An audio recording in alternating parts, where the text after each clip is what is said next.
16 male might have just blown up my best friend's 16 male relationship with someone who was never real in the first place.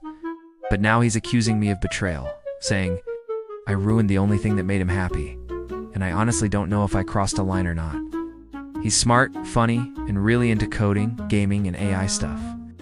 But he's also pretty introverted, and has had a rough time with relationships and people in general. He's always been the kind of guy who preferred hanging out in front of a screen than dealing with awkward social situations, which wasn't a huge deal. But I also figured it was just a phase, like we all get obsessed with something. But as time passed, it got harder to ignore. It's a soft, realistic voice. Almost too real. And he was like, nah man, Ember is special. She's real, I promise. But it bugged me. She's into AI tech and digital art, and has done some pretty cool projects involving AI-generated voices and storytelling. She'd been experimenting with voice cloning tech like 11 Labs, and using her own voice for some of the recordings.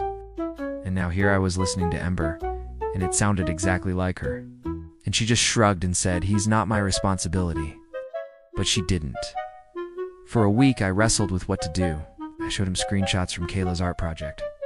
Some of her previous works where she'd used the same voice. He literally laughed and said, I was just jealous or trying to ruin his happiness. Then when I showed him the proof, he went completely silent. His face went pale and I thought he was going to cry. I don't know if I went too far, or if I just saved him from going deeper into something that was unreal. But Reddit, Aida? But instead, he just exploded. He yelled at me, calling me a traitor, saying I had no right to destroy the one thing that made him happy. I'm going to go ahead and say that Op is not the asshole here. I think that telling your friend that the girl he's been talking to doesn't actually exist is definitely not something you should feel guilty about. I also think that the cousin knew exactly what she was doing, and she knew that there was a possibility that her actions would cause the breakup of a friendship. And I think that that's okay, because ultimately the cousin didn't do anything that was truly harmful. He said that Ember was the only person who really understood him, and that I had no idea how much she meant to him. And then I revealed the truth. Ember was on some advanced AI. It was just Kayla pretending to be someone else. I told him I was just looking out for him, but all he did was laugh and then block me on everything. I didn't want to betray my cousin, but I also didn't want my friend to fall deeper into this fantasy. What if he started making real-life decisions based on a fake relationship? What if he got even more attached to this thing that wasn't even real? So I did what I thought was the right thing. I told him, if anything, he's worse than me for falling for this. And then she walked away. She's the kind of person who spends weekends coding or making short films, and she's a little offbeat. But I never expected her to be involved in something like this. The more I thought about it, the more the voice sounded like someone I knew. And then it hit me. Apparently, she posted about it online, and some people were unhappy that she pretended to be someone else. By the end of the day, got a message from Kayla. She apologized for what happened and said I should have let her phase him out more carefully. But I told her I didn't want to. I thought it was wrong to keep lying to him, and I did, and want him to get hurt. She said something like, hey babe, I've been thinking about our conversation last night. I was kind of half joking, but I could see she wasn't laughing. She laughed. But it wasn't a nervous or surprised laugh. It was the kind of laugh someone gives when they've been waiting for you to figure something out. She didn't even try to deny it. She just admitted she created the whole Ember persona as part of a social experiment for her school project. It was a weird art piece about digital relationships and parasocial connections. How people connect with technology in ways that seem real, even though it's all an illusion. At first, it was just a side project, a way for her to play with voice cloning and AI imagery. But then Liam got so involved that she just kind of kept going with it. I'm so lucky to have you. You're not like other guys. You see me for who I really am. At first, I wasn't sure what to think. I was mostly just like, okay, that's kind of cringy, but whatever.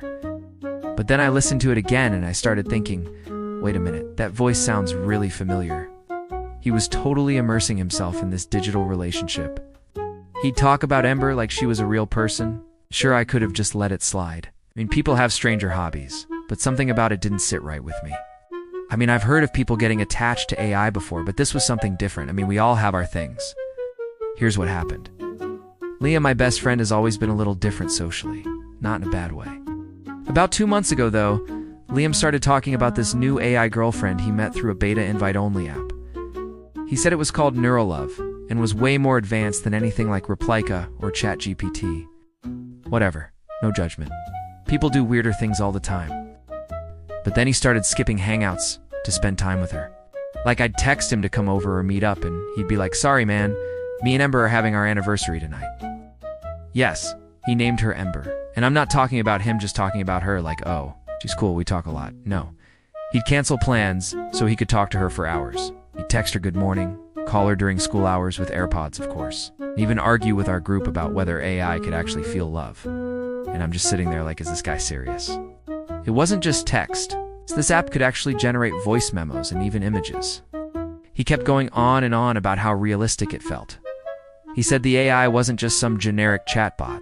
It learned emotions, remembered past conversations, and even felt like a real relationship. At first, I thought he was just messing around with an AI chatbot. I'll admit at first I was kind of weirded out. It got really weird the day Liam played us a voice memo that Ember had sent him. I couldn't place it at first. I asked him, "Dude, is that actually her voice, or did they just program an AI to sound like that?" The voice sounded exactly like my cousin Kayla, 18 female.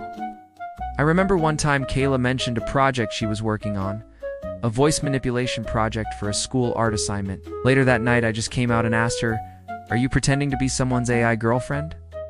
I felt kind of betrayed and a little angry. I told her, "Dude, this isn't cool. Why would you do this to him?" I don't know what I was expecting, but maybe I was hoping she'd admit that she was wrong, that she hadn't thought this through. I sat him down and explained everything. At first, he didn't believe me. I didn't know what to say. I was stunned. The next day, I went to school, and people were whispering about Kayla and her project. I could tell she'd been getting some side-eye from our classmates, too. Later that afternoon, I ran into her at the cafe where she usually hangs out. She looked up at me, her eyes tired but sharp as ever, and she just shrugged. "Yeah, I guess the whole thing kind of blew up, huh?" she said, not sounding the least bit apologetic.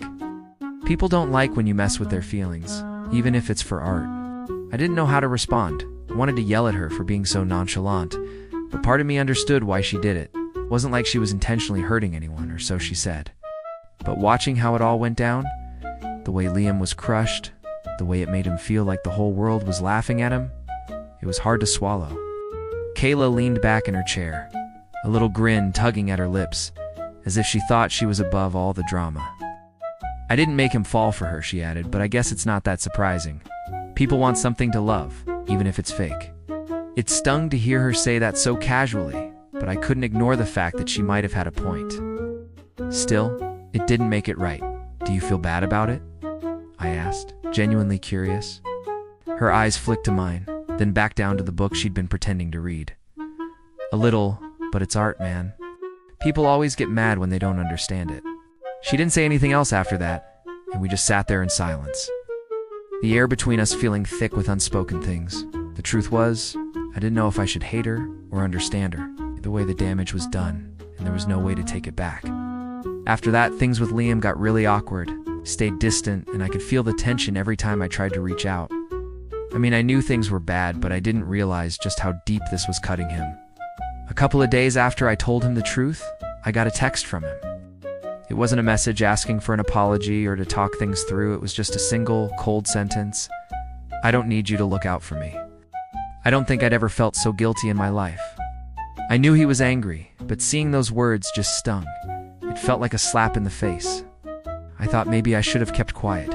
Maybe I should have let him figure it out on his own.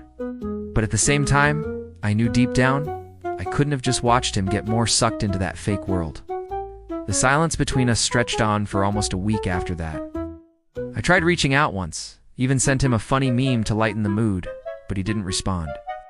"No, lol, no, that's funny, just nothing," and I hated that. Hated feeling like I didn't even exist to him anymore. One afternoon, after school, I was walking home when I spotted him sitting outside our local coffee shop. He was hunched over his phone, staring at it like he was trying to make sense of the world. I stood there for a moment, unsure of what to do.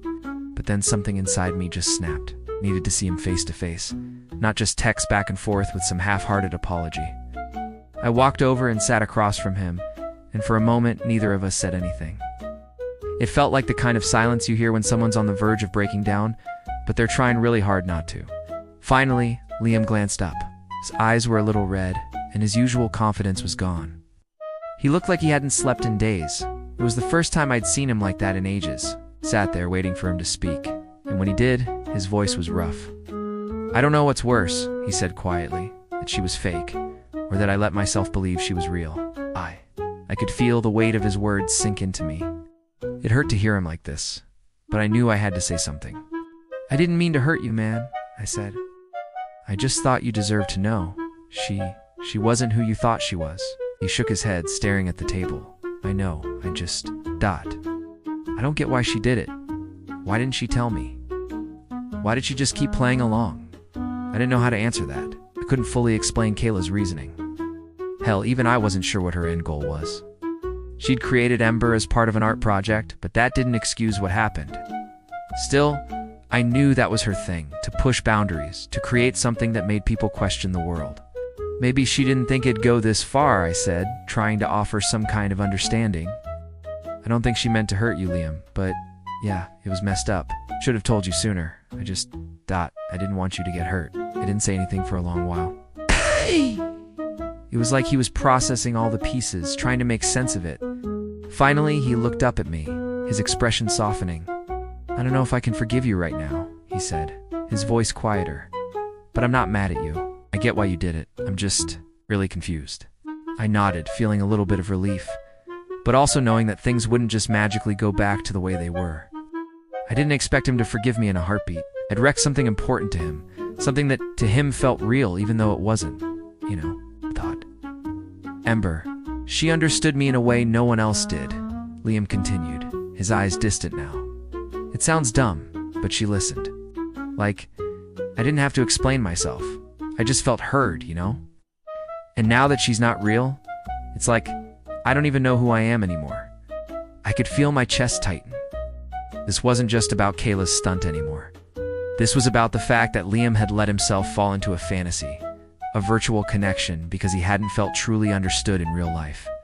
It made sense. Liam wasn't just looking for a girlfriend.